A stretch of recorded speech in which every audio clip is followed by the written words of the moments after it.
Hello, everyone. I am Gander of the gaming clan Vato Clan, and I'm very happy to say that I am here at Dreamhack Stockholm 2014 with Savjz. He's just finished casting the Hearthstone stream here, and that last series that we watched with Kalento, there's so much awesome that was in that. Do you have a favorite moment from that series?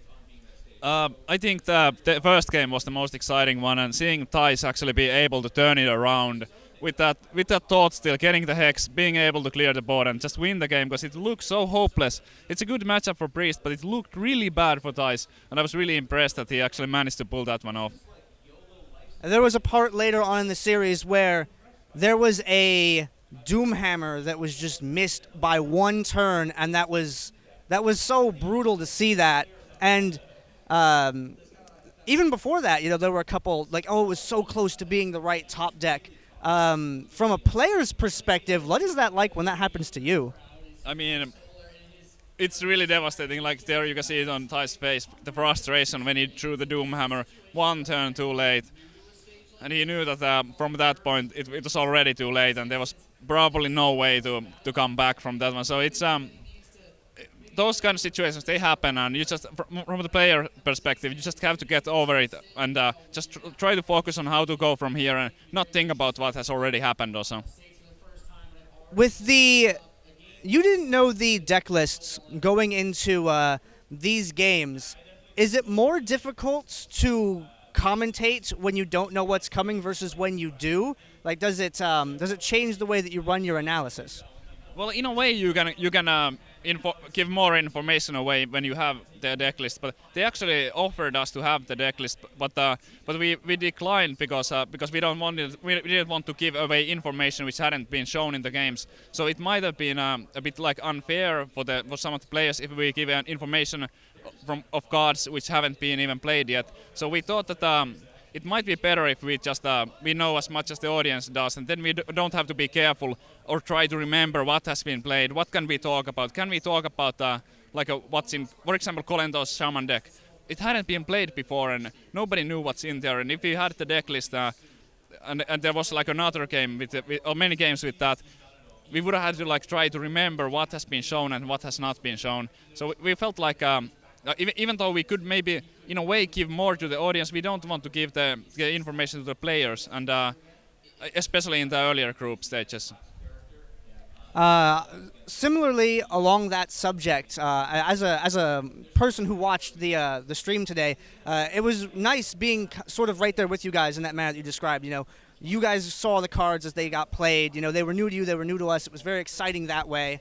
Were there any particular surprises that stood out to you in deck construction throughout the event? I think a lot of players did their homework well. For example, the Jaraxxus in every single handlock. I think it was excellent call. We saw a lot of priests, and a lot of players were prepared for the priests too. Some players did come up with some really interesting stuff, and especially the lesser known players.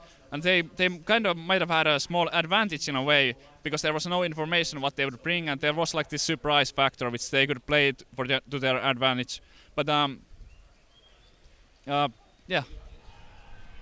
And another question that I've had for you: you started off initially being a competitor, and now you play both roles. You are a top level player, and you're a commentator as well.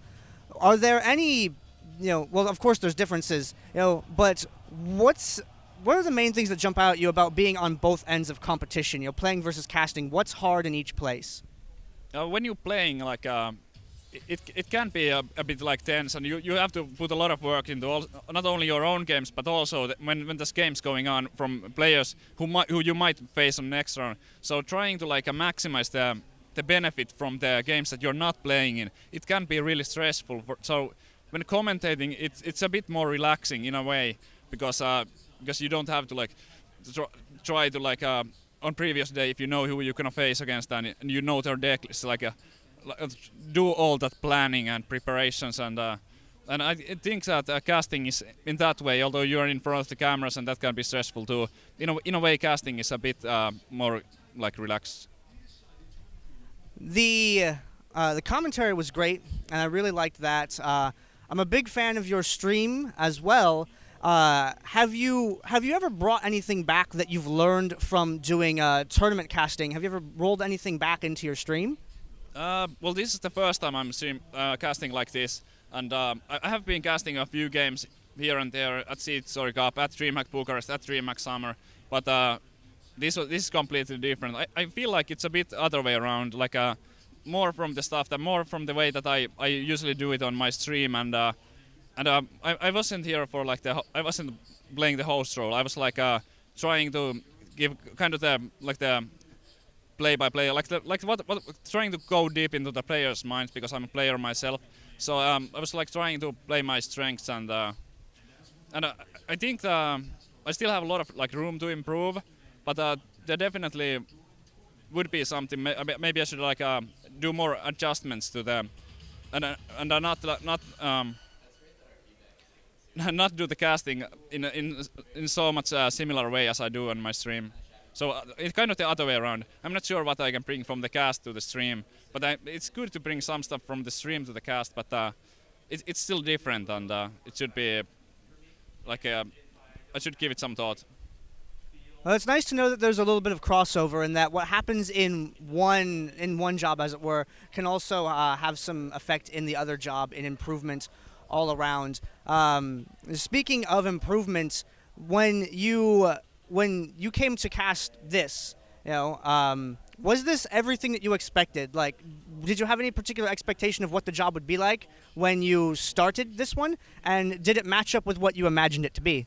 Yeah, I mean, I know that the Dreamhack production quality is always extremely high, and I wasn't so surprised that it was so awesome. Let's just say that, but it still exceeded my expectations, and everything was just really wonderful. And even though we had a 20-hour stream yesterday and the 20-hour cast, and the games took to 5:30 a.m., I really like enjoyed every moment. It was awesome.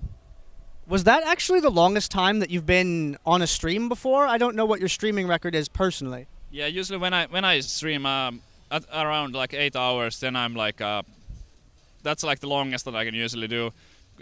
I think I stream for like maybe 10 hours or 11 hours at longest, but I feel like at that point my plays get worse, and I get a bit tired and stuff. And I kind of want to, like, when I'm streaming, I want to try to bring my best, and when I'm feeling it that I'm not doing my best anymore, I mean, when I get the feeling that I wouldn't watch my stream anymore, and when I'm doing mistakes and stuff, I think it's like better to stop at that point. I've got two sort of quick questions for you, and then I'll let you get out of here because I know you've been working all day long, and I want you to get that break in. The first one is, I don't think I've ever heard you cover this before. Where does the name Savjz come from? It's like a long story. I mean,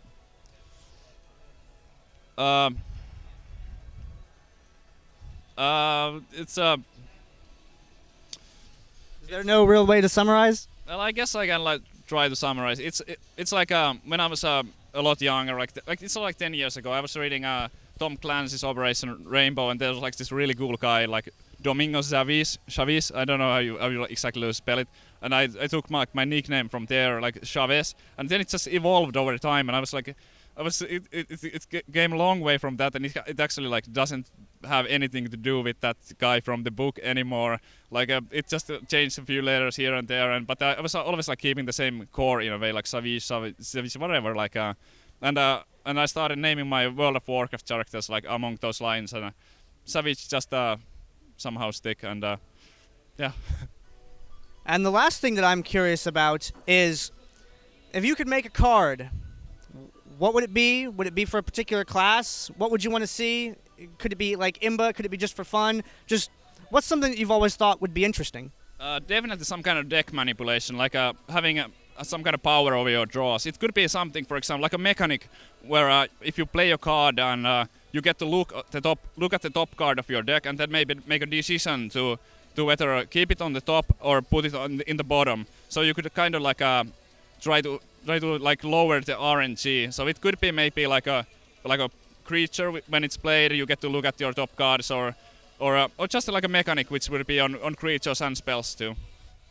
Well, thank you very much for the interview, Savjz. I'm very glad that I've got to meet you in person here, and this has been fun for me. I hope it's been fun for you as well. Is there anyone that you want to say hello to? Any thank you, shout-outs, hellos?